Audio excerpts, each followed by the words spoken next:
దేవుని పరిశుద్ధ నామమునకు మహిమ కలుగును గాక. కూడి వచ్చిన మీ అందరికీ యేసు ప్రభు నామములో నా ప్రత్యేకమైన వందనాలు. బైబిల్ గ్రంథములో చాలా రకాలైన తుఫాన్లను మనము చూస్తాం. కానీ ఈరోజు నేను ఒక పౌలు గారి జీవితంలో ఒక ప్రత్యేకమైన తుఫాను గురించి మాట్లాడదలుచుకుంటున్నాను. తుఫానులు అంటే మనకు చాలా ఒక సర్వసాధారణంగా అనిపిస్తాయి. కానీ పరిశుద్ధాత్మ దేవుడు ఈ తుఫానును ఒక పెద్ద అధ్యాయంలో కేంద్రీకరించాడు. అంటే ఒక అధ్యాయములో దగ్గర 41 వచనాలు ఈ తుఫాను గురించే రాయబడ్డాయి. మనం నిజానికి అపోస్తుల కార్యాల గ్రంథాన్ని గమనిస్తే అపోస్తుల కార్యముల గ్రంథం యొక్క చరిత్ర దగ్గరగా 35 సంవత్సరాల చరిత్ర.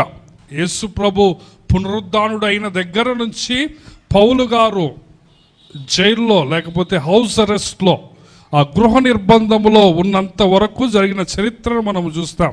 మొదటి అధ్యాయంలో యేసు ప్రభు ఆరోహణమైతూ మీరు కొన్ని దినాలు కనిపెట్టుకొని ఉండండి, పరిశుద్ధాత్మ మీ మీదికి వస్తాడని చెప్తాడు.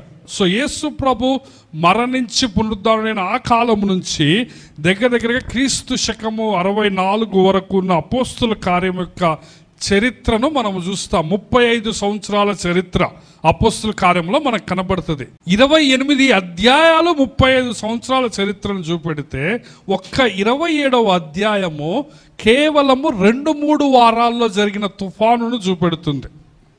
వింటున్నారా? అంటే అంత పెద్ద గ్రంథములో ఒక అధ్యాయం అంతా, చాలా పెద్ద అధ్యాయము దేని గురించి చెప్తుందండి? ఒక తుఫాను గురించి చెప్తాం. అది 27వ అధ్యాయంలో మనం చూస్తాం. సో మనము దేవుని వాక్యంలోనికి వెళ్ళకముందు ప్రార్థన చేసుకొని ప్రభు సహాయాన్ని అడుగుదాం. అందరూ దయచేసి స్థలంలో ఉంచండి, కళ్ళు మూసుకొని, దేవా నీవు నాతో మాట్లాడు, నీ స్వరము నాకు వినిపింపచేయి ప్రభువా అని మనము ప్రభు సహాయాన్ని అడుగుదాం. మమ్మల్ని ఎంతగానో ప్రేమిస్తున్న మా ప్రియమైన మా పరలోకపు తండ్రి, మా దేవా, మా ప్రభువా, మా నాయన, నీ పాదముల దగ్గరకు మేము వస్తుంటున్నాం తండ్రి. మా జీవితంలో ఎన్నో బలహీనతలు నాయన, మేము ఇంకా ఎంతో అభివృద్ధి చెందాలి, ఆత్మీయంగా మేము ఇంకా ఎంతో ఎదగాలి ప్రభువా తండ్రి. మాలో లోకాశలు, లోకం పట్ల ప్రేమ ఎంతో ఉన్నది ప్రభువా. పరిశుద్ధత నాయన నువ్వు కోరుకున్నంతగా లేదు.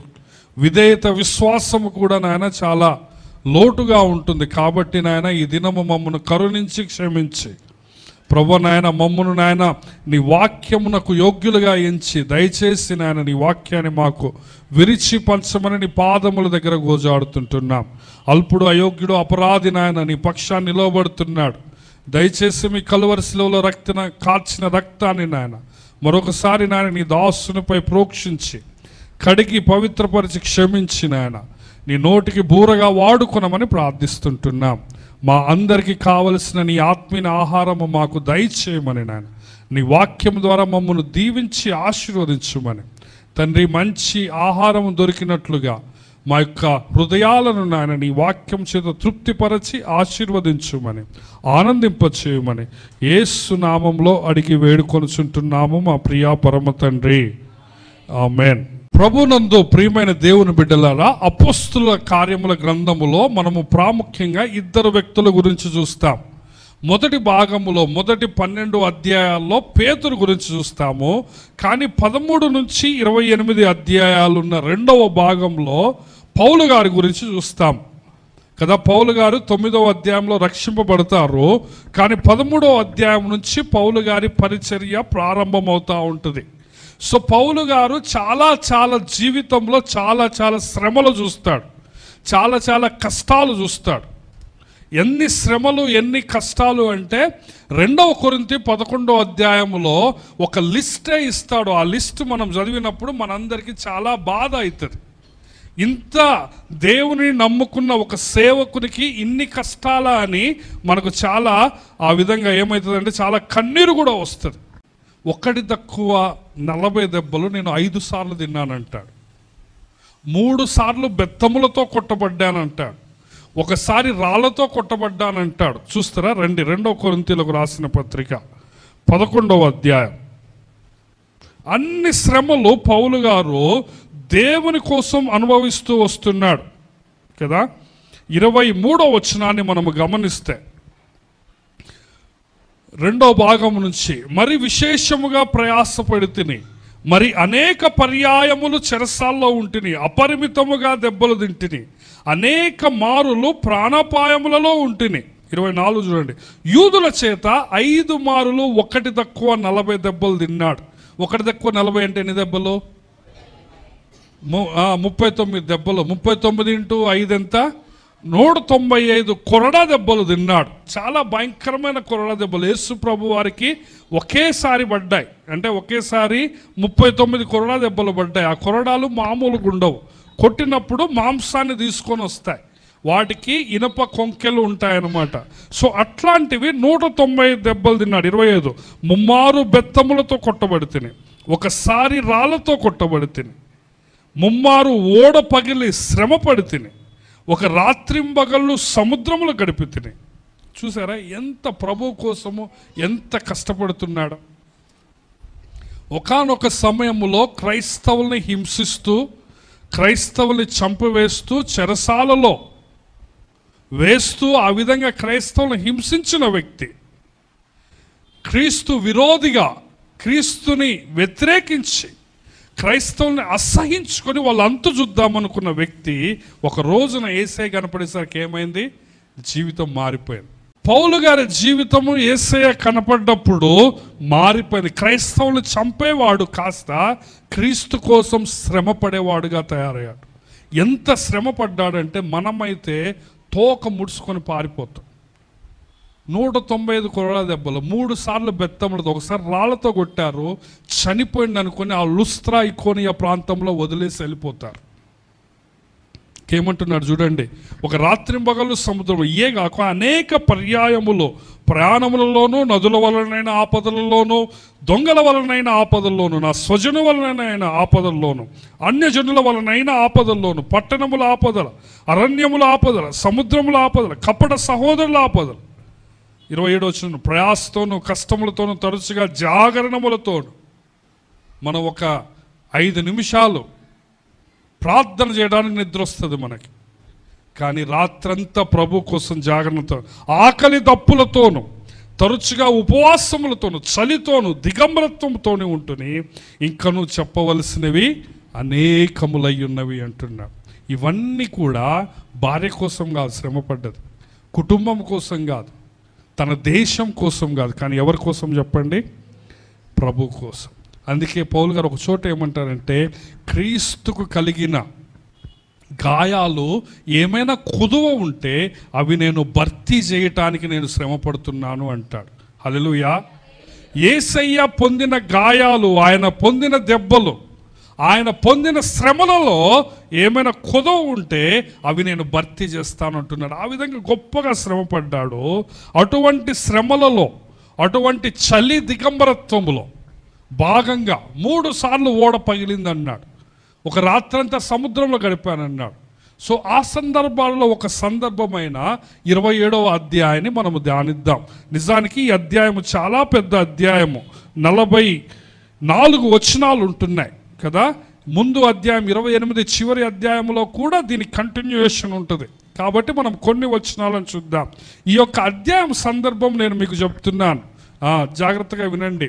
పౌలు గారు ఆ విధంగా పరిచర్య చేస్తారు, చాలా సంఘాలు స్థాపిస్తాడు, కొన్ని కోట్ల మందికి సువార్త చెప్తాడు, కొన్ని వేల కిలోమీటర్లు ప్రయాణం చేస్తాడు.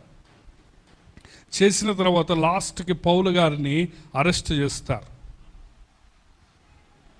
ఫేస్ట్ దగ్గరకు పెడతారు, ఫెలిక్స్ దగ్గరకు తీసుకొని పోతే లాస్ట్కి పౌలు గారు ఏమంటాడంటే, నేను సీజర్ దగ్గరికి పోతానంటాడు. అన్యాయమైన తీర్పు వస్తుందంటే, సీజర్ అంటే ఆ రోజుల్లో ప్రపంచంలోనే ఉన్న అతి బలమైన చక్రవర్తి.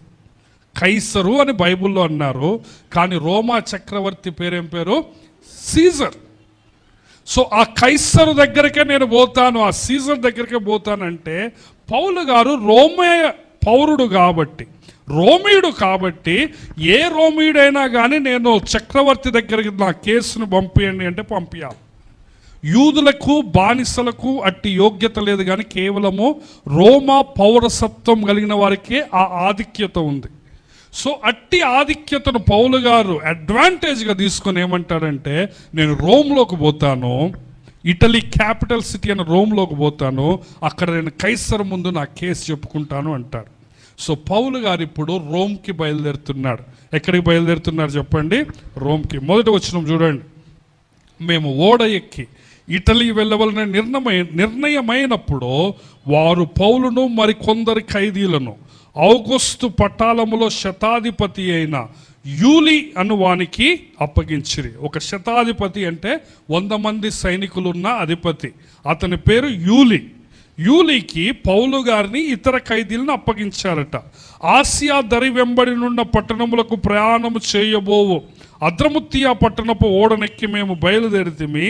మాసిదోనియుడును తెస్సలోనికియా పట్టణస్థుడైన అరిస్తార్కు మాతో కూడా ఉండెను అంటున్నాడు. మేము మాతో అంటున్నాడు ఇక్కడ గ్రంథకర్త. నాకెళ్ళి చూస్తున్నారా? ఏమంటున్నారు చెప్పండి గ్రంథకర్త? మేము మాతో ఉన్నారు, మేము పోతున్నాము అంటే దాని అర్థం ఏంటంటే ఈ పుస్తకం రాసిన ఆయన ఎవరు? లూకా. Very good. లూకా కూడా పౌలు గారితో ఓడలో ఉన్నాడు. అర్థమవుతుందా? అంత మాత్రమే కాకుండా ఇంకొక భక్తుడు, ఇంకొక పౌలు గారి శిష్యుడైన అరిస్తార్కు కూడా ఉన్నాడు. సో పౌలు ఒక్కడే ఖైదీగా సంఖ్యలు బేడీలు వేసుకొని పోవటం మాత్రమే కాదు, వేరే ఖైదీలతో పౌలు గారికి ఆ సహాయకులుగా ఏమైనా అవసరం ఉంటే సేవ చేయడానికి లూకా డాక్టర్ గారు, మరొక అరిస్తార్కు అనే శిష్యులు కూడా పౌలు గారు వెంబడబోయారు. అవసరమైతే వాళ్ళే టికెట్లు కొనుక్కున్నారో మనకు తెలియదు. ఒక శతాధిపతి ఖైదీలను తీసుకొని పోతుంటే వీళ్ళు కూడా ఎక్కారు. సో ఈ అధ్యాయం రాసిన వాళ్ళు ఎవరో కాదు, కట్టుకథ రాయలేదు, మేము అంటున్నాడు. అంటే లూకా ప్రత్యక్ష సాక్షిగా ఈ యొక్క అధ్యాయం రాస్తున్నాడు కదా. సో చూడండి, ఈ విధంగా మనం అధ్యాయం అంతా చదవాలంటే మనకి సమయం లేదు. కానీ 3వ వచనం, మరునాడు సీదోనుకు వచ్చి అప్పుడు యూలి పౌలు మీద దయగా ఉండి. యూలి అంటే ఎవరు? సో శతాధిపతి యూలి పౌలు మీద దయగా ఉండి అతడు తన స్నేహితుల యొద్దకు వెళ్ళి పరామర్శ పొందుటకు అతనికి సెలవిచ్చాను. సో బేడీలు ఉన్నాయి పౌలు గారికి, మనం ఇమాజిన్ చేసుకుందాం. కానీ యూలి శతాధిపతికి పౌలు గారిని చూస్తే దయదలిసి ఏమన్నారంటే, మీ ఫ్రెండ్స్ దగ్గరికి పోవచ్చు, అంటే లూకా గారి దగ్గరికి పోవచ్చు, అరిస్తార్కు దగ్గర పోవచ్చు, ఓడలో ఎక్కడికైనా తిరగొచ్చు అని పౌలు గారికి పర్మిషన్ ఇచ్చాడు. తర్వాత వాళ్ళు ఆ విధంగా బయలుదేరి ఓడను నడిపిస్తూ వెళ్తూ ఉన్నారు. 6వ వచనంలో మళ్ళీ వాళ్ళు ఇంకొక ఓడ మారుతారు కదా. వాళ్ళు లూకియాకి పోయి 6వ వచనం, అక్కడ శతాధిపతి ఇటలీ వెళ్ళనయ్యున్న, అంటే రోమా పట్టణానికి వెళ్ళనయ్యున్న అలెగ్జాంద్రియా పట్టణపు ఓడ కనుక్కొని అందులోనికి మమ్మును ఎక్కించారు. సో ఇప్పటి నుంచి తుఫాను స్టార్ట్ అవుతుంది. అనేక దినములు మెల్లగా నడిచి ఎంతో కష్టపడి క్నీదుకు ఎదురుగా వచ్చినప్పుడు గాలి మమ్మను పోనీయలేదు. అయినా ఆ యొక్క క్రేతు చాటున సల్మోనే ధరిని ఓడ మేము నడిపించాం కదా. ఈ విధంగా నడిపిస్తూ 9వ వచనం చూడండి. చాలా కాలమైన తర్వాత ఉపవాస దినము అప్పటి గతించినందున ప్రయాణము చేయట ఏమైందట? అపాయకరంగా ఉన్నదట. చూడండి, ప్రతి ఒక్కరి జీవితంలో తుఫాన్లు వస్తాయి. ప్రతి ఒక్కరి జీవిత పడవలో, జీవన నావలో, జీవితం అనే పడవలో ప్రతి ఒక్కరికి తుఫాన్లు వస్తాయి. తుఫాన్లు లేని జీవితం అనేదే ఉండదు. కొంతమందికి ఆర్థికమైన తుఫాన్లు రావచ్చు, కొంతమందికి ఆరోగ్య సంబంధమైనవి రావచ్చు, కొన్ని కుటుంబాల్లో మరణం సంభవిస్తూ ఉండవచ్చు కదా. నేను సాయంకాలమే మన ఒక సహోదరుడికి పాము గరిచి కదా, ఒకళ్ళు ఈరోజు హాస్పిటల్లో ఉన్నారు. సో ఏ విధమైన తుఫాన్లు అయినా కానీ మానవ జీవితంలో తుఫాన్లు అనేవి సర్వసాధారణం. జీవితం అంటేనే తుఫానులు కదా. తుఫాన్లు లేని జీవితం ఉండదు, అలలు లేని సముద్రం ఉండదు, కష్టాలు లేని జీవితం అనేది ఉండదు. తుఫాన్లు ఎందుకు వస్తాయంటే ప్రాముఖ్యంగా నేను 4 కారణాలు చెప్తాను. ఎందుకు వస్తాయి చెప్పండి తుఫాన్లు? నేను 4 కారణాలు చెప్తాను. మొదటిది ఏంటంటే సహజంగానే వస్తాయి తుఫాన్లు. సహజంగానే తుఫాన్లు అనేది ప్రకృతిలో ఒక భాగం. కష్టాలు, శ్రమలు అనేది జీవనములో ఒక భాగం, అది జీవన ప్రయాణములో కదా. తుఫాన్లు వస్తేనే ప్రకృతి నడుస్తుంది. మొన్న ఒక ఆయన అంటున్నాడు, తుఫాన్ వచ్చి వరద వచ్చినప్పుడే ఇసుక తయారవుతుందట. వరద లేనిది ఇసుక లేదు. వరద వచ్చినప్పుడు ఏమవుతుందంటే ఆ వరద మట్టినంతా తీసుకొని కడుక్కుంటూ వచ్చి మట్టి వాటర్లో వెళ్ళిపోతుంది. ఆ కలర్ మట్టి అంతా వెళ్ళిపోతుంది, ఆ బరువు అయి ఉన్న నాణ్యమైన ఇసుక ఏమవుతుంది, కింద రాలిపోతుంది. సో వరద లేని ఇసుక తయారు కాదు. సో నేనేం చెప్తున్నా అంటే, దేవుడు కూడా ఏమంటాడంటే, యేసు ప్రభు వారు మత్తయి సువార్తలో కొండ మీద ప్రసంగంలో ఆయన నీతిమంతుల మీదనో దుర్నీతిమంతుల మీదనో సూర్యుని వెలుగు ప్రసరింపజేస్తున్నాడు, వర్షము కూడా పంపిస్తున్నాడు అంట. సో మొట్టమొదటిగా తుఫాన్లు ఎందుకు వస్తాయంటే, అవి సహజ సిద్ధంగా వస్తాయి, అవి భౌతిక సంబంధమైనది, అవి రావటం అనేది జీవితంలో భాగము. రెండవదిగా తుఫాన్లు ఎందుకు వస్తాయంటే, మన తప్పుల వల్ల వస్తాయి, మన బుద్ధిహీనత వల్ల వస్తాయి. మనం మొన్నటిదాకా అందరు చెరువులు కబ్జా అన్నారు. సో మనం పొరపాట్లు చేస్తాం కొన్నిసార్లు. యోనా జీవితాన్ని మనం గమనిస్తే, యోనా జీవితంలో తుఫాన్ ఎందుకు వచ్చింది? యోనా తప్పు చేయటం వల్ల తుఫాన్ వచ్చింది. నీ జీవితంలో చాలాసార్లు అనారోగ్యము, కష్టాలు, తుఫాన్లు, శ్రమలు, ఇబ్బందులు ఎందుకు వస్తున్నాయంటే, కొన్ని నీ సొంతగా నువ్వు కల్పించుకున్నావు, నీ బుద్ధిహీనతతోటి నువ్వు చేసుకున్నావు. అర్థమవుతుందా? సో తుఫాన్లు రావడం రెండో కారణం ఏంటంటే మన ఫూలిష్నెస్. సో మూడవది నేనేం చెప్తున్నానంటే, దేవుడే తుఫానును కలిగిస్తాడు. ఏం చేస్తాడు చెప్పండి? దేవుడే. ఎందుకంటే నీకు ఒక పాఠము నేర్పించాలని ఆయన కదా. మత్తయి సువార్త 14వ అధ్యాయంలో మనం గమనిస్తే, యేసు ప్రభు కొండ మీదకి వెళ్తాడు ప్రార్థన చేసుకోవటానికి, కానీ శిష్యులు సముద్రంలో వెళ్తా ఉంటే అప్పుడు తుఫాన్ వస్తుంది. యేసు ప్రభు నీటి మీద నడుచుకుంటూ వస్తాడు, వాళ్ళకు ఒక పాఠం నేర్పిస్తాడు కదా. సో మొదటి కారణం ఏం చెప్పాను, తుఫాన్లు ఎందుకు వస్తాయి? సహజ సిద్ధంగా వస్తాయి. రెండవది మనం చేసిన తప్పుల వల్ల వస్తాయి. మూడవది దేనికి వస్తుంది? దేవుడు కలిగిస్తాడు కదా, మనకు ఒక పాఠం నేర్పించాలని. నాలుగవది ఏంటంటే, ఇతరులు తప్పు చేయటం వల్ల తుఫాన్లు వస్తాయి. నాలుగవది ఏంటో చెప్పండి? ఇతరులు, నీ ఫ్రెండ్స్ కావచ్చు, నీ ఫ్యామిలీ మెంబర్స్ కావచ్చు, నీ సమాజం వాళ్ళు కావచ్చు కదా. నువ్వు మంచిగానే పోతున్నావు రోడ్డు మీద, వాడు ర్యాష్గా డ్రైవ్ చేయటం వల్ల నీకేమైంది? నీకు ఫ్రాక్చర్ అయింది. సో నువ్వు తప్పు చేయలే, కానీ ఎవరు తప్పు చేశారు? ఇతరులు. సో చాలాసార్లు మన జీవితంలో మనకు శ్రమలు ఎందుకు వస్తాయంటే, వేరే వాళ్ళు తప్పు చేయడం ద్వారా వస్తాయి. ఎందుకంటే మనం పాప లోకంలో ఉంటున్నాం, మన చుట్టూ పాపులు ఉంటున్నారు. ఈ యొక్క భయంకరమైన పాప లోకంలో, పాపుల మధ్య ఈ యొక్క మానవులైన వీళ్ళు తప్పులు చేయటం వల్ల ఏమవుతుంది? మనకు కూడా ఆడుకుంటారు. సో చాలాసార్లు కానీ దేవుడు మనకు తోడుగా ఉంటాడు.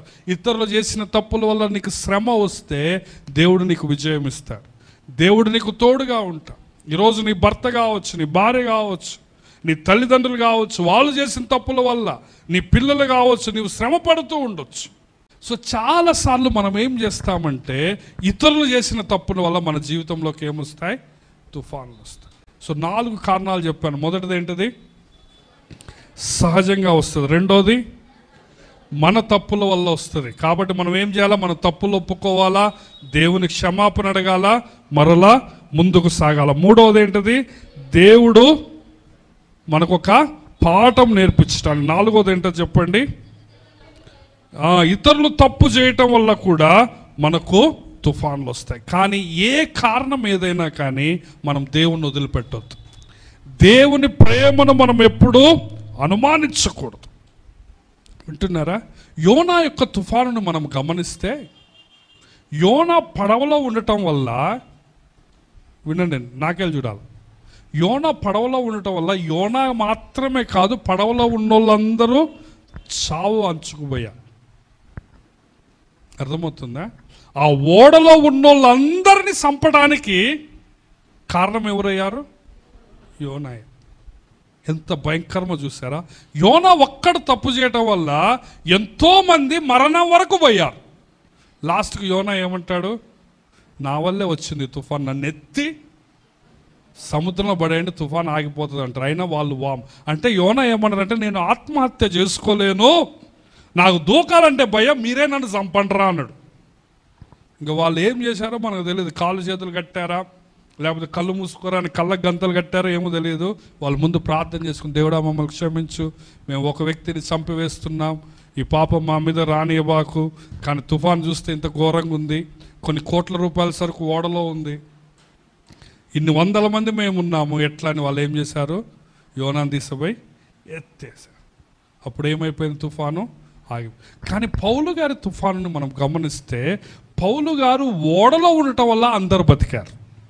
హల్లెలూయా. యోనా గారికి పౌలు గారికి తేడా ఇదే. యోనా గారు ఉండటం వల్ల ఏమవుతున్నారు? అందరూ చనిపోతున్నారు. కానీ పౌలు గారు ఈ తుఫానులో ఈ ఓడలో ఉండటం వల్ల 256 మంది ఏమవుతున్నారు? బతుకుతున్నారు. హల్లెలూయా. సో జీవితంలో నీ కుటుంబంలో తుఫాన్ వచ్చినప్పుడు నీవు దేవునికి నమ్మకంగా ఉంటే దేవుడు నీ ద్వారా నీ కుటుంబాన్ని బతికిస్తాడు. దేవుడు నీ ద్వారా నీ యొక్క ఊరును బ్రతికిస్తాడు. కానీ నువ్వే సరిగా లేదనుకో, కొన్నిసార్లు నీ ద్వారా నీ కుటుంబానికి కూడా కీడు వస్తుంది కదా. చెప్పాను కదా, ఇతరుల తప్పుల వల్ల. ఆ ఇతరుడవు నీవే అయితే నీవు చేసిన తప్పుల వల్ల కూడా నీ కుటుంబము బలవుతుంది. పౌలు గారికి యోనా గారికి ఒక ప్రాముఖ్యమైన తేడా ఏంటంటే, యోనా గారి వల్ల ఆ ఓడ మీదకి నాశనం వచ్చింది, కానీ పౌలు గారి వల్ల ఏమవుతుంది? ఈ ఓడ మీదకి ఆశీర్వాదం. వీళ్ళెవరూ చనిపోవటం. నేను త్వరగా ఒక 5 కారణాలు చెప్తా. వీళ్ళ తుఫాను వచ్చినప్పుడు వీళ్ళు ఎందుకు ఇంత భయంకరమైన పరిస్థితుల్లోకి పోయారో నేను త్వరగా ఒక 5 కారణాలు చెప్తాను. 9వ వచనం నుంచి 15వ వచనం వరకు నేను చదువుతాను, జాగ్రత్తగా ఆలకించండి. అపోస్తలుల కార్యం 27వ అధ్యాయం 9 నుంచి 15 వచనాలు. చాలా కాలమైన తర్వాత ఉపవాస దినము కూడా అప్పటికి గతించినందున ప్రయాణము చేయుట అపాయకరమై ఉండను. అప్పుడు పౌలు, అయ్యలారా, ఈ ప్రయాణము వలన సరుకులకు ఓడకును మాత్రమే కాక మన ప్రాణములకు కూడా హానియు బహు నష్టమును కలుగునట్లు నాకు తోచున్నదని చెప్పి వారిని హెచ్చరించెను. అయినను శతాధిపతి పౌలు చెప్పినది నమ్మక, నావికుడును ఓడ యజమానుడు చెప్పినదే నమ్మాను. మరియు శీతాకాలం గడుపుటకు ఆ రేవు అనుకూలమైనది కానందున అక్కడ నుండి బయలుదేరి ఒకవేళ శక్యమైతే ఫినిక్స్కు పోయి అక్కడ శీతాకాలం గడపవలనని ఎక్కువ మంది ఆలోచన చెప్పారు. అది నైరుతి వాయువ్య దిక్కుల తట్టున క్రేతు రేవై ఉన్నది. మరియు దక్షిణపు గాలి మెల్లగా విసురుచుండగా వారు తమ ఆలోచన సమకూడినదని తలంచి లంగరెత్తి క్రేతు ధరిని ఓడ నడిపించరు. కొంతసేపు అయిన తర్వాత ఉరకలోను అను పెనుగాలి క్రేతు మీద నుండి విసిరెను. ఏమంటున్నా? దానిలో ఓడ చిక్కుకొని గాలికి ఎదురు నడవలేకపోయినందున ఎదురు నడిపించటం మాని గాలి కొట్టుకొని పోతా ఉన్నామంటున్నాడు. మనం ఇక్కడ గమనిస్తే 10వ వచనములో పౌలు గారు పరిశుద్ధాత్మ పూర్ణుడై దేవుని బిడ్డగా వాళ్ళందరికీ వార్నింగ్ ఇస్తున్నాడు. ఏమంటున్నాడంటే, మనం ప్రయాణం చేయొద్దు, ఇక్కడే ఉందామని చెప్తున్నాడు. ఏమని చెప్తున్నాడు చెప్పండి?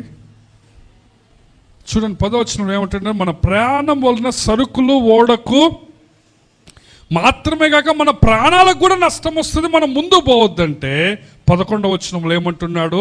శతాధిపతి పౌలు చెప్పింది చేయకుండా ఎవరి మాట వింటున్నాడట చెప్పండి? నావికుడు యజమాని. చాలాసార్లు మనం ఏం చేస్తామంటే, మొట్టమొదటిగా మన జీవితంలో తుఫాన్లు ఎందుకు వస్తాయంటే దేవుని మాట వినం మనం. ఇక్కడ సేవకుడు దేవుని ప్రతినిధిగా వాళ్ళకి ఏమని చెప్తున్నాడంటే వెళ్ళొద్దు అంటున్నాడు. కానీ వీళ్ళు ఇక్కడ ఏం చేశారు? సేవకుడి మాట పక్కన పెట్టారు. ఎవరి మాట విన్నారంటే నావికుడు యజమాని. వాళ్ళు ఏంటంటే రోజు ఓడ నడిపించేటోడు నావికుడు. నీకేం తెలుసు, నువ్వు అయ్యగారివి అన్నారు పౌలుతో. అయ్యగారికి ఓడ గురించి ఏం తెలుసు? ఇంకెవరు మాట విన్నారంటే ఓడ యజమానుడు, ఓనర్. ఏమనైతే ఆయనదేగా ఓడ, చాలా ధనవంతుడు. సో మనం చాలాసార్లు ఎవరి మాటలు వింటామంటే అనుభవం ఉన్నదని, వాళ్ళు ధనవంతులని, వాళ్ళకు బాగా ప్రాక్టికల్గా అన్నీ తెలుసని వింటాము. కానీ దేవుని మాట, వాక్యం మాట, సేవకుడి మాట మనం వినం. వింటున్నారా? పౌలు గారు స్పష్టంగా చెప్పాడు ఏమని? మనం పోవద్దు అని.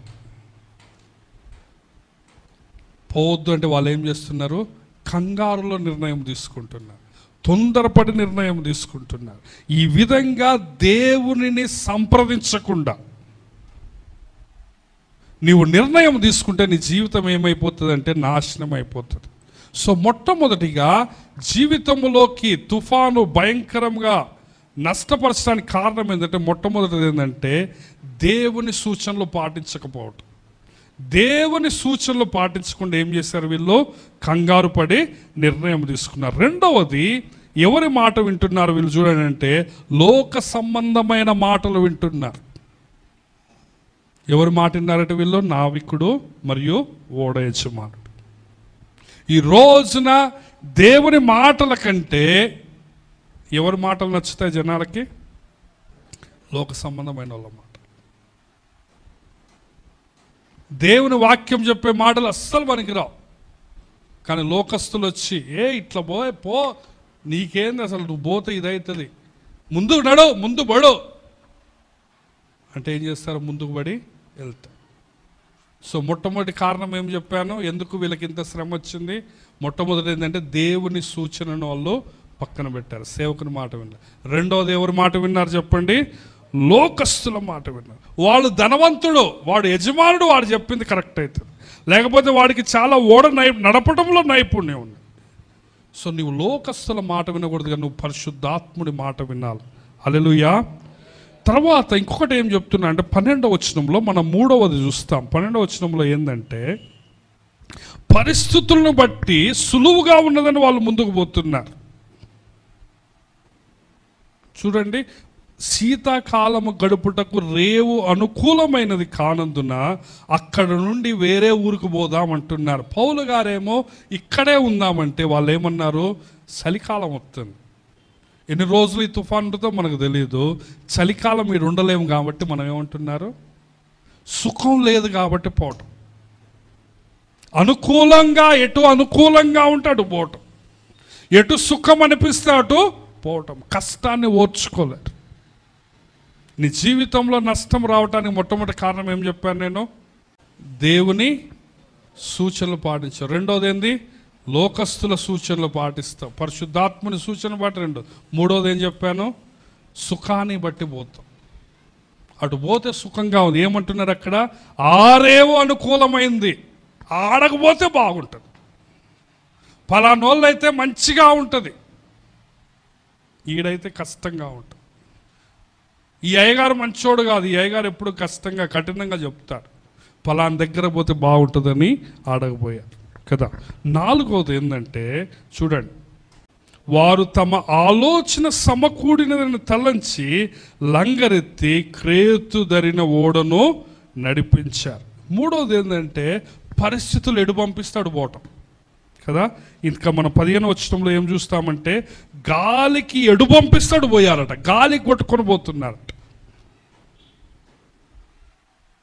పరిస్థితులు అన్న ఇటు మంచిగా అనిపించిందన్న, బండి ఇటు తిరిగిందన్న, అందుకే అటు పోయినావన్న అంటారు. గాలి ఇటు పంపించింది, ఇటు పోయాడు. ఒకేసారి ఫోన్ చేస్తే కలిసింది, అయిపోయింది, పని అయిపోయింది. పరిస్థితులను బట్టి పోకూడదు. ఎక్కువ మంది కదా, వారు చూడండి, వారు తమ ఆలోచన సమకూడినదని. నాలుగోది ఏంటంటే పాపులర్ ఒపీనియన్. ఎక్కువ మంది ఏది చెప్తే అదే కరెక్ట్ అనుకుంటారు. సేవకుడు ఒక్కడే వద్దని చెప్తున్నాడు, కానీ 10 మంది ఏం చెప్పారు? పొమ్మన్నారు. అందరు పోదామన్నారు, పౌలు గారు ఒక్కడేమన్నాడు? వద్దు అన్నాడు. సో నావికుడు పోదామన్నాడు, యజమానుడు పోదామన్నాడు, అందరు పోదామన్నాడు. చలికాలం ఇక్కడ కష్టంగా ఉంటుంది అనుకున్నారు, గాలి కూడా వస్తూ ఉంది అటు పోవటానికి. ఏం చేశారు? పోయారు. సో చాలాసార్లు బైబిల్లో నేను ఎప్పుడు చెప్తాను, 12 మందిని వేగు చుట్టానికి పంపించారు, 10 మంది ఏమన్నారు? మనం పోతే నాశనం అవుతాం. కానీ ఇద్దరు ఏమన్నారు? మనం పోతే దేవుడు మనకు తోడుగా ఉంటాడు. ఎవరు కరెక్ట్? యెహోషువ కాలేబులు కరెక్టా? 10 మంది కరెక్టా? ఎక్కువ మంది చెప్పేది కరెక్ట్ అవుతుందా? దేవుని ప్రకారము చెప్పింది ఒక్కడు చెప్పిందా అది కరెక్టా? వింటున్నారండి కదా. కాబట్టి పరిస్థితుల ప్రకారం వెళ్ళకూడదు, ఎక్కువ మంది చెప్పారని వెళ్ళకూడదు, సులభంగా ఉన్నదని వెళ్ళకూడదు. 5 విషయాలు చెప్పాను నేను. మనకు తుఫాను వచ్చినప్పుడు నష్టం ఎందుకు కలుగుతుందంటే 5 విషయాలు. కొంతమంది రాసుకుంటున్నారు కాబట్టి చెప్తున్నాను. మొదటిది ఏంటంటే పరిశుద్ధాత్ముని సూచన పాటించకపోవటం. రెండవది ఏంటంటే లోకస్తుల సూచనలు పాటించటం. మూడవది ఏంటంటే సులువుగా ఉందని వెళ్ళిపోవటం. నాలుగవది ఏంటంటే ఎక్కువ మంది సలహా ఇస్తున్నారని, ఎక్కువ మంది చెప్పారని వినటము. ఐదవది ఏంటంటే పరిస్థితులు అనుకూలంగా ఉన్నాయని వెళ్ళటం. ఈ విధంగా నువ్వు వెళ్తా ఉంటే నువ్వు చాలా తప్పు చేస్తున్నావు. పరిస్థితులు అనుకూలంగా ఉన్నాయి, అందరు చేస్తూ ఉన్నారు, నేను కూడా చేద్దాం అనుకుంటా. వింటున్నారా? నువ్వెప్పుడు కూడా ప్రార్థనలో దేవుని వైపు కనిపెట్టడం నేర్చుకోండి. మీ జీవితంలో తుఫాను వచ్చినప్పుడు ఆ తుఫాను వల్ల నీకు ఎక్కువ నష్టము కలగకూడదంటే నువ్వు ఎవరి స్వరం వినాలా? దేవుని స్వరం వినాలి. దేవుని మాట వింటే నీకు ఎక్కువ నష్టం కలగదు. కానీ నువ్వు ఆ సమయంలో కంగారు పడి, ఆ సమయంలో తుఫాను వచ్చిందని నువ్వు టెన్షన్ పడి, జనాలు చెప్పిన మాట విని సులువుగా ఉండదని నువ్వు పోతే ఏమవుతుంది? నష్టమవుతుంది. నీ జీవితంలో ఏ శ్రమలు ఉన్నాయో నాకు తెలియదు, ఎటువంటి పరిస్థితులు ఉన్నాయో నాకు తెలియదు. కానీ నువ్వు ఎవరి స్వరం వినాలి చెప్పండి? దేవుని స్వరం. దేవుని మాట విను, దేవుని సన్నిధికి రండి, దేవుని వాక్యాన్ని చదవండి. దేవుని వాక్యాన్ని మనం నేర్చుకోవాలి. 15వ వచనం నుంచి, దానిలో ఓడ చిక్కుకొని గాలికి ఎదురు నడవలేకపోయినందున ఎదురు నడిపించుటకు మాని గాలికి కొట్టుకొని పోయారు. తరువాత కౌద అనబడిన ఒక చిన్న ద్వీపం చాటున దాన్ని నడిపింపక పడవను భద్రపరుచుకున్నటకు ఏమైందట? బహు కష్టమైపోయింది. సో ఇప్పుడు ఇట్లాంటి పరిస్థితులు చేస్తే నీ ప్రయాణం కష్టమవుతుంది. వింటున్నారా? నీ జీవితమే కొన్ని సమయాల్లో దేవుని మాట వినకుండా లోకస్తుల మాట వింటే ఏమవుతుంది? జీవితం ఏమవుతుంది చెప్పండి? కష్టమైంది. పడవను నువ్వు నడిపించలేకపోతున్నావు. ఇప్పుడు నీవు పడవని నడిపించాల్సింది నువ్వు పోయి పరిస్థితులు నడిపిస్తున్నావు. ఇప్పుడు చాలామంది జీవితాలు ఈ విధంగానే ఉన్నాయి. వింటున్నారమ్మా? నీ జీవితాన్ని నువ్వు నడిపించలేకపోతున్నావు, జనాలు వేరే వాళ్ళు నడిపిస్తున్నారు నీ జీవితాన్ని. పరిస్థితులు నడిపిస్తున్నాయి నీ జీవితాన్ని. దేవుడు నీ జీవితాన్ని నడిపించాలని కోరుకుంటున్నాడు. కానీ నువ్వేం చేసినావు అంటే నదిలో పడ్డావు, కొట్టుకొని పోతున్నావు. ఎటు తీసపోతే అటు పోతున్నావు. నీ జీవితానికి ఒక గమ్యం లేదు, ఒక గురి లేదు, ఒక గోల్ లేదు. ఎటు పోతే అటన్నా, ఏదైతే అదన్నా. యాదరా ఏం చేస్తారో పెద్ద అయినాకంటే తెలియదన్నా. ఎటు పోతే అటు పోదాం. చూసారా? పౌలు గారు చెప్పిన మాట విననందున ఇప్పుడు ఈ పడవ ఏమైతా ఉంది? వాళ్ళు నడిపించగలుగుతున్నారా? వాళ్ళు ఒక రేవుకు పోదామంటే అటు పోతుంది ఆ పడవ? పోట్లే. ఇవాళ చాలామంది జీవితాలు, ప్రియమైన సహోదరుడా సహోదరి, నీ జీవితము ఎక్కడికి వెళ్ళాలో దేవుని చిత్తాన్ని నువ్వు తెలుసుకోవాలి. ఆ చిత్త ప్రకారమే నీవు పోవాలి. పరిస్థితులను బట్టి పోతే అది జీవితం అవుతుందా? అది గొప్ప విషయమా? అది పురుష లక్షణమా? పరిస్థితులు ఎటు తీసపోతే అటు పోతుంటే నువ్వేం చేయాలంటే ఎటు పోతున్నావో నీవు నేర్చుకోవాలి. చూడండి 15-16 వచనం. పడవను భద్రపరుచుకున్నటకు బహు కష్టమైనది. చూడండి 10, దాన్ని పైకెత్తి కట్టిన తాళ్ళు మొదలైన తీసుకొని ఓడ చుట్టూ బిగించి కట్టారు కదా. 18 చూడండి. మిక్కిలి పెద్ద గాలి కొట్టుచున్నందున మరునాడు సరుకులు పారవే. ముందు పౌలు గారు ఆగమంటే సరుకులు పడేయాల్సి వచ్చేదా? చూడండి 19 వచ్చిన, 3వ దినమందు తమ చేతులారా ఓడ సామాగ్రిని పడవేశారు.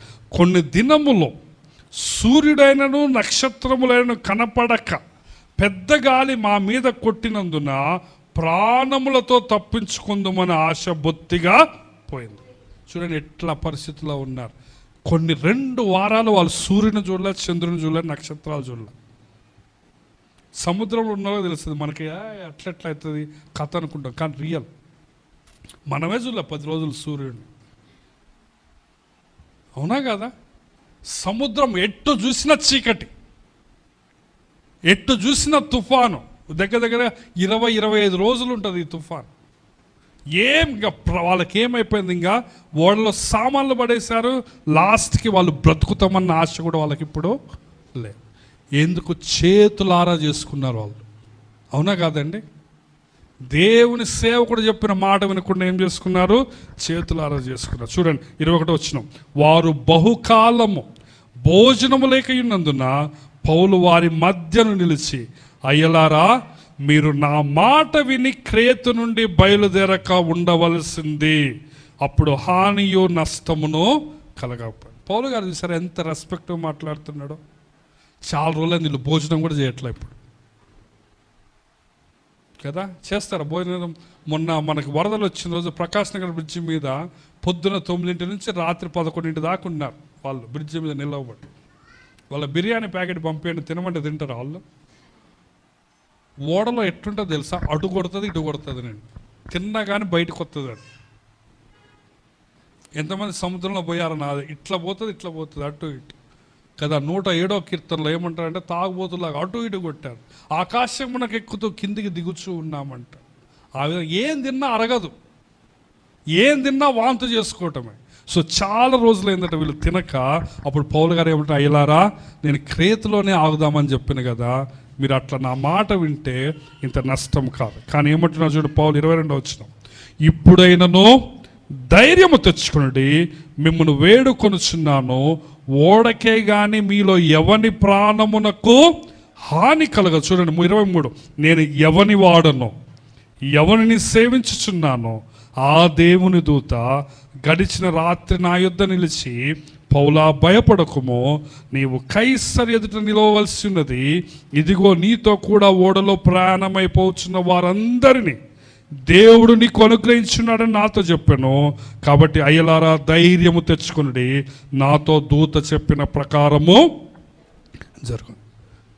చూసారా, పౌలు గారు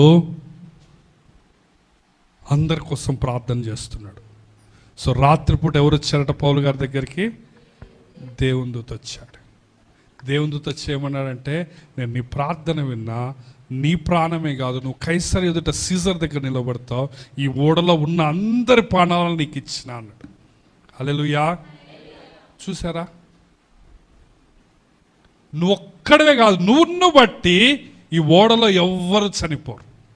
యోన గారిని బట్టి ఏమయ్యారు? అందరూ చనిపోవటానికి రెడీగా ఉన్నారు. కానీ పౌలు గారిని బట్టి ఏమైందట?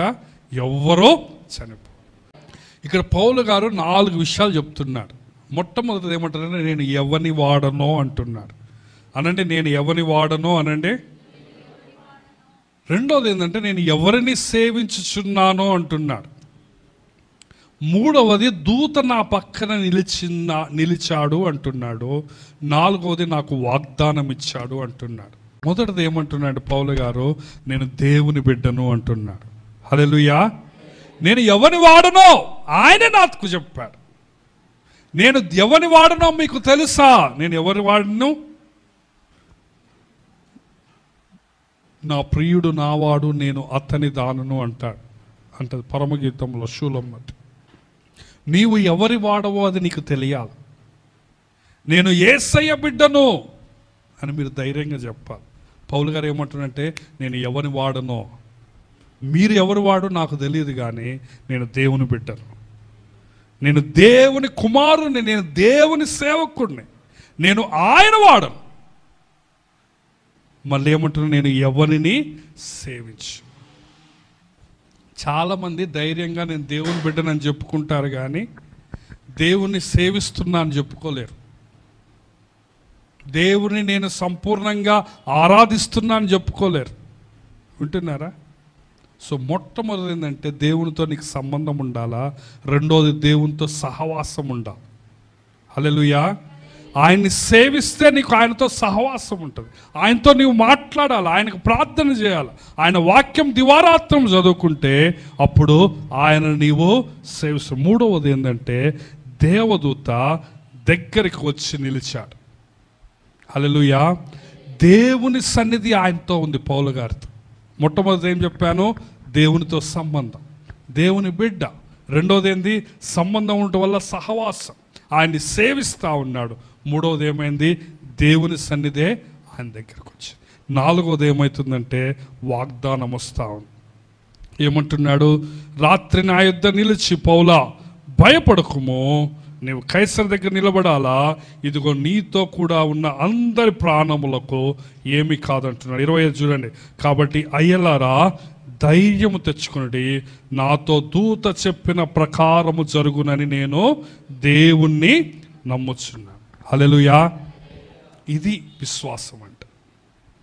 చుట్టూ పరిస్థితులు ఎట్లున్నాయి? సూర్యుడు లేడు, చంద్రుడు లేడు, నక్షత్రాలు లేవు, వెలుగు లేదు, తుఫాను, గాలి, ఓడలు, తిండి లేదు, సామాన్లు లేవు, ఏం లేదు. ఆశ, బ్రతుకుదామన్న ఆశ లేదు. కానీ పౌలు గారు ఎవరిని నమ్ముతున్నాడు? దేవుడు. ఏమంటున్నారు చూడండి, నాతో దూత చెప్పిన ప్రకారం జరుగుతుంది. పరిస్థితులు ఏమైనా కానీ నాకు సంబంధం. హల్లెలూయా. పరిస్థితులు కంప్లీట్గా అననుకూలంగా ఉన్నా కానీ దేవుడు చెప్పాడు కాబట్టి అది జరుగుతుంది. అది విశ్వాసం అంటే అట్లుండాలి. పరిస్థితులు వామ్మో ఇటు చూస్తే ఇట్లున్నది కానీ మనం చాలాసార్లు పరిస్థితులు పట్టిపోతాం. పరిస్థితులు అయ్యో ఏమవుతుందో ఏమో, డాక్టర్లకు ఇంకా వదిలేయమన్నారు, డాక్టర్లు మా చేత కాదన్నారంటే మనం ఏముంటాం? నిన్న శ్యామల కూడా వచ్చి అదే చెప్తుంది, డాక్టర్లో ఈ ఆపరేషన్ కాదన్నారట. వాళ్ళ అమ్మకు ఆపరేషన్ చేసినప్పుడు లోపల అది గాల్ బ్లాడర్ కుళ్ళిపోయిందని చెప్పారట. కానీ ఆపరేషన్ అయిపోయినాక వాళ్ళు ఏమన్నారంటే ఇది అద్భుతం అని చెప్పారట. హల్లెలూయా. సో పరిస్థితులు ఏదైనా కానీ మనం నమ్మకం ఎవరి మీద చెప్పండి? దేవుడి మీద. సో పౌలు గారి నమ్మకం ఎవరి మీద? దేవుడు. పరిస్థితుల మీదుగా. సూర్యుడు లేదు, చంద్రుడు లేదు, ఓడలేదు, ఏది. కాబట్టి ఏమంటున్నాడు? అయ్యలారా ధైర్యం తెచ్చుకోండి అంటున్నాడు. తర్వాత వాళ్ళు బుడిద వేస్తారు, చూస్తారు, లోతుని తెలుసుకుంటా పోతూ ఉంటారు. సమయం లేదు. 31 చూడండి, పౌలు గారు ఏమంటున్నాడు? మీరు ఓడలో ఉంటేనే కానీ తప్పించుకోలేరని శతాధిపతులతోనూ సైనికులతో ఇప్పుడు వాళ్ళు పౌలు గారి మాట వింటున్నారు. ఇప్పుడు దాకా పౌలు గారి మాట విన్నారా? పౌలు గారు ఇప్పుడు ఏమంటే ఎవరు పోవద్దు, మీరు పడవలో కొన్ని రోజులు ఉండండి, అప్పుడే మీరు తప్పించుకుంటారంట కదా. మనము ఓడలో ఉండటం నేర్చుకోవాలి, పడవలో ఉండటం నేర్చుకోవాలి. నోవహు ఓడలో ఉంటేనే భద్రత. ఓడ బయట ఉంటే ఏమవుతుంది? నాశనం. రాహాబుతో వాళ్ళు ఏమన్నారంటే నీవు ఇంటిలో ఉంటేనే నీకు భద్రత, ఇంటిలోంచి బయటికి పోతే ఏమవుతుంది? చనిపోతుంది. సో పడవలో ఉండాలా, ఓడలో ఉండటం మనం నేర్చుకోవాలి, దేవుని మందిరంలో ఉండటం నేర్చుకోవాలి, యేసయ్యలో ఉండటం నేర్చుకోవాలి. అప్పుడే నీ జీవితానికి భద్రత. తర్వాత చూడండి 33 చూడండి, తెల్లవారుచుండగా పౌలు 14 దినముల నుండి మీరేమీ పుచ్చుకొనక ఉపవాసంతో. వీళ్ళు బోధనకి ఎన్ని రోజులైంది చెప్పండి? 2 వారాలు. ఎంత భయంకరమైన తుఫాను అర్థమవుతుందా? ఎన్ని వారాలు వీళ్ళు బోధనక? 2 వారాలు ఏం తినలేదు. సో ఏమంటున్నాడు? మీరు 34 గనుక ఆహారము పుచ్చుకొనడని మిమ్మల్ని వేడుకొనుచున్నాను, ఇది మీ ప్రాణ రక్షణకు సహాయం. మీలో ఎవరి తల నుండి ఒక్క వెంట్రిక కూడా రాలేదంటున్నాడు. హల్లెలూయా. ఇది పౌలు గారి దమ్ము, ధైర్యం. 2 వారాల నుంచి బోధన లేదు, ఆయన ఒక్క ఇంటికి కూడా రాలేదంటున్నాడు. షడ్రక్, మెషక్, అబేద్నెగోలు అగ్నిగుండంలో పడవేయబడతారు. వాళ్ళని బయటికి తీసినప్పుడు దేవుని వాక్యంలో రాయబడ్డది ఏంటంటే వెంట్రుకలు గాలిన వాసన కూడా రాలేదట వాళ్ళ దగ్గర. హల్లెలూయా. దేవుని ఆజ్ఞ లేకుండా నీ తల వెంట్రుకల్లో ఒక్కటి కూడా రాదు. ఒక్క వెంట్రుక కాలిపోదు. ఇంకా నీకెందుకు భయం? పౌలు గారు ఏమంటారంటే మీరందరు తినండి రా, ఉన్నది ఆహారం తినండి, తింటే మీరు ఇప్పుడు నెక్స్ట్ వాళ్ళు ఈత కొట్టుకుంటూ బయటికి పోతారు, తినండి అని చెప్పిన చూడు పౌలు గారు. 34 కనుక ఆహారం పుచ్చుకున్నాను మిమ్మల్ని వేడుకొనుచున్నాను, ఇది మీ ప్రాణ రక్షణకు సహాయమగును, మీలో ఎవని తల నుండి ఒక్క వెంట్రుక నశింపదని చెప్పుచు ఆహారం పుచ్చుకుని అందరి బతిమాలను ఈ మాటలు చెప్పి ఒక రొట్టె పట్టుకొని అందరి ఎదుట దేవునికి కృతజ్ఞతాస్తుతులు చెల్లించి దాన్ని విరిచి తినసాగాను. అప్పుడు అందరూ ధైర్యము తెచ్చుకొని ఆహారం పుచ్చుకుని ఓడలో ఉన్న మేమందరము 276 ఎంతమంది చెప్పండి? 276 ఆ రోజు బ్రతికారంటే ఎవరి వల్ల? ఒక్క పౌలు గారి వల్ల. హల్లెలూయా. పౌలు గారు అందరి ముందు రొట్టెను తీసుకున్నాడు, కృతజ్ఞతాస్తుతులు చెల్లించాడు, దాన్ని విరిచి తినటం మొదలుపెట్టాడు. నేను నిన్న విజయనగరంలో భోజనాలు తినే కాడ నాకు చాలా ఆశ్చర్యమైంది. ఒక ముసలాయన భోజనాల గురించి ప్రార్థన చేయండి బ్రదర్ అన్నారు. అందరు నిలబడి ఉన్నారు బఫే ప్లేట్స్ కాడ. ఆయన అక్కడే మట్టిలో మోకరించి ప్రార్థన చేశాడు. ముసలాయన భోజనాలు తినే కాడ నాకు చాలా ఏమంటారు ఆశ్చర్యము, అవమానం, ఆనందం అన్నీ కలిసినాయి అనమాట. భోజనాలు తినే కాడ మట్టిలో ఆయన ఏం చేసిన, భోజనం గురించి ప్రార్థన చేయండి అంకుల్ అంటే అక్కడికక్కడ. సో నీకు ఇటువంటి భక్తి ఉండాలి, ఇటువంటి విశ్వాసం ఉండాలి. ప్రార్థన అంటే చాలామంది భక్తి లేదు. భోజనం కాడ ప్రార్థన చేసుకో. పౌలు గారు అందరి ముందు ప్రార్థన చేశారు. 276 మంది. 27 చూడండి, 38. వారు తిని తృప్తి పొందిన తర్వాత గోధుమలను సముద్రంలో పారబోసి ఓడ ఏం చేశారు, తేలిక చేశారు. అయిపోయింది కాబట్టి నేను ముగిస్తున్నాను. తర్వాత వాళ్ళందరూ కూడా ఏమవుతారు, ఓడ పగిలిపోతుంది. వాళ్ళందరూ చెక్కలు పట్టుకొని ఒక దగ్గరలో ద్వీపం ఉన్నప్పుడు మెలితే అనే ద్వీపానికి వాళ్ళు వెళ్తారు. ఒక్కళ్ళు కూడా చనిపోరు. 276 మంది బతికిపోతారు. మీరు ఇంటికి వెళ్ళాక 27వ అధ్యాయం 28వ అధ్యాయం చదువుకోండి. కాబట్టి ప్రియమైన దేవుని బిడ్డలారా, సమస్యలు వచ్చినప్పుడు వినండి, సమస్యలు పోవాలని ప్రార్థన చేయడం కాదు, కానీ నువ్వేం చేయాలి, ఆ సమస్యల్ని జయించాలని చేయాలి. అగ్నిగుండం వచ్చినప్పుడు అగ్నిగుండంలో నుంచి బయటపడాలని ప్రార్థన చేయటం కాదు, కానీ అగ్నిగుండంలో దేవునికి నమ్మకంగా ఉండాలని ప్రార్థన చేయాలి. పౌలు శీలలు ఆ యొక్క ఫిలిప్పి జైల్లో వాళ్ళు ఉన్నప్పుడు వాళ్ళు ప్రార్థన చేశారు, దేవుని స్తుతించారు. కానీ వాళ్ళు జైల్లోంచి బయటికి రాలేదు. కానీ జైలు గోడలు ఏమైపోయినాయి, భూకంపంతో పగిలిపోయాయి కదా. ఆయన అగ్నిని ఆర్పలేదు అగ్నిగుండంలో, షడ్రక్ మేషక్ అబేద్నెగోలు, కానీ వాళ్ళని కాలకుండా కాపాడు. వీళ్ళ జీవితంలో తుఫానును ఆఫ్ చేయలేదు, కానీ తుఫాన్లో నశించిపోకుండా కాపాడు. దానియేలుని సింహాల బోనులో వేసినప్పుడు సింహాలను నాశనం చేయలేదు, కానీ సింహాలు తినకుండా సింహాల నోటిని ఆఫ్ చేశాడు. కాబట్టి నీవు దేవుని కోసము ఏ విధంగా ఉంటున్నావు? సమస్యలు వచ్చినప్పుడు, కష్టాలు వచ్చినప్పుడు నీవు అవి తీసిపోవాలని ప్రార్థన చేయకూడదు, అవి పోవాలని ప్రార్థన చేయకూడదు, కానీ వాటిని జయించాలని ప్రార్థన చేయాలి. తుఫాను వచ్చినప్పుడు, వరద వచ్చినప్పుడు తుఫాను వరద పోవాలని ప్రార్థన చేయటం కాదు, నువ్వు దాన్ని జయించి దానిలో మునిగిపోకుండా దాని మీద నడవాలని ప్రార్థన చేయాలి. హల్లెలూయా. గద్ద ఏం చేస్తుందంటే, గద్ద తుఫాను వచ్చినప్పుడు ఏం చేస్తుందంటే అది ఇంకా పైకి పోయి, మేఘాల పైకి పోయి మంచిగా ఆడుకుంటుందట రెక్కలు విప్పి. కాబట్టి నువ్వు తుఫాన్లు వచ్చినప్పుడు, అలలు వచ్చినప్పుడు అలల మీద నడిచే శక్తి కావాలని నీవు ప్రార్థన చేయాలి. మునిగిపోకుండా ధైర్యంగా ఉండాలని నీవు ప్రార్థన చేయాలి. సమస్య లేదే జీవితం రాదు కదా. ఎవరైనా క్రికెట్ ఆడేటప్పుడు మన సాయినాథ్ గారు ఉన్నాడు, అన్న వికెట్లు తీసేయన్నా, క్యాచ్ పట్టుకోవద్దన్నా, క్రికెట్ నేను మస్తు కొడతా, ఇరగొట్టుడు కొడతా అన్నాడు అనుకో, అది క్రికెట్ అవుతుందా? వికెట్లు లేకుండా, క్యాచ్లు పట్టుకోకుండా ఇరగొట్టుడు కొడతా అంటే ఎవడైనా కొడతాడు, అవునా కదా? అన్ని 6లే కొడతా అంటే వికెట్ లేవు, క్యాచ్లు లేవు, ఏమవుతుంది? కాబట్టి జీవితంలో అంటేనే వికెట్స్ ఉండాలి, క్యాచ్లు ఉండాలి, కష్టాలు ఉండాలి, శ్రమలు ఉండాలా, కానీ నువ్వు వాటన్నిటిలో ఏం చేయాలా, జయించాలి. పౌలు గారు ఏమన్నారు, నేను ఎవరిని వాడనో ఎవరిని సేవించున్నానో ఆ దూత నా పక్కన నిలిచి నాకేం చేశాడు, వాగ్దానం ఇచ్చాడు. నీ జీవితంలో కష్టాలు వచ్చినప్పుడు దేవునికి మహిమ ఇవ్వటం నేర్చుకోండి.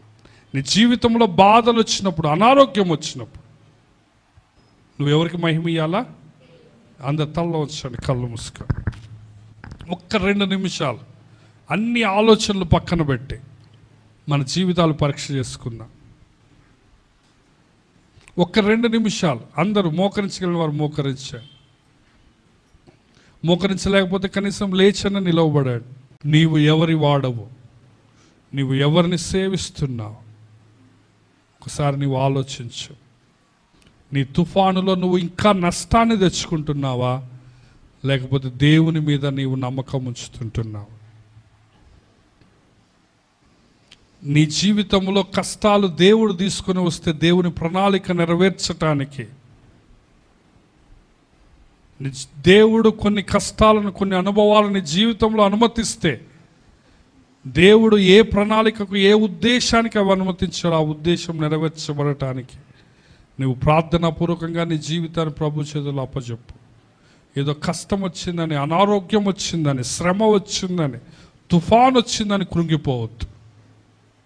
పౌలు గారు ఎట్టి పరిస్థితుల్లో కృంగిపోలేదు. పౌలు గారికి తెలుసు తను ఓడలో చనిపోకూడదని, ఓడలో చనిపోడని తెలుసు. తను కైసరు ఎదుట నిలవబడాలి, అక్కడ హతసాక్షిగా మారాలనే ప్రణాళిక దేవునికి కలిగి ఉన్నాడని పౌలుకు తెలుసు.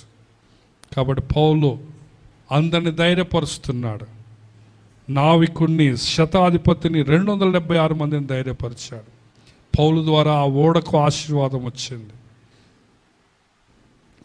ప్రార్థన చేసుకో, దేవా నా ద్వారా నా జీవితానికి, నా కుటుంబానికి ఆశీర్వాదం దయచేయండి.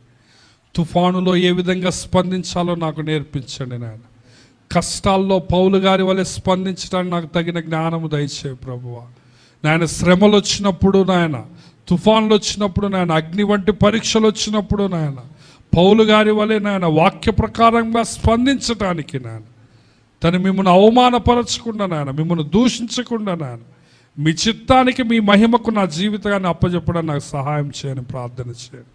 దయగలిగిన తండ్రి, ప్రేమగల మా ప్రభువా, గొప్ప దేవా, గొప్ప తండ్రి, నాయన మా జీవితంలోకి శ్రమలు వచ్చినప్పుడు మేము ఏ విధంగా స్పందించాలో మీరు మాకు నేర్పించినందుకు వందనాలు. పౌలు గారు నాయన, నేను ఎవరిని వాడనో, ఎవరిని సేవించుచున్నానో ఆ దేవుని దూత నా పక్కన నిలిచి నన్ను ధైర్యపరిచాడు, ఆ మాటను నేను నమ్ముతున్నాను అనే విశ్వాసము, అట్టి సంబంధము నాయన, అట్టి దేవునితో సహవాసము నాయన, అట్టి సన్నిధి అనుభవించే కృప నాయన మీరు మాకు దయచేయండి. పౌలు గారి వలె నాయన, దానియేలు వలె నాయన, అట్టి భయంకరమైన తుఫానులో ఉన్నప్పుడు కూడా నాయన నీపైన దృష్టిని కోల్పోకుండా, దావీదు వలె నాయన అరణ్యంలో ఉన్నా కానీ నాయన నిన్ను మాత్రమే ఎదుగుతాననే విశ్వాసము నాయన, అట్టి భక్తి మా అందరికీ మీరు దయచేయండి ప్రభువా. తండ్రి జ్ఞాపకం చేసుకుని నాయన మమ్మల్ని క్షమించండి నాయన, మా బలహీనతలన్నీ తీసివేయండి నాయన. చిన్న చిన్న శ్రమలకు నాయన మేము కృంగిపోతున్నాం, మమ్మల్ని క్షమించి నాయన. ఎట్టి శ్రమ అయినను, ఎట్టి కృంగుదలైనను నీకోసం బ్రతికి నాయన నీకు మహిమ తెచ్చే కృపను దయచేయమని యేసు నామములో అడిగి వేడుకొనుచుంటున్నాము తండ్రి, ఆమేన్.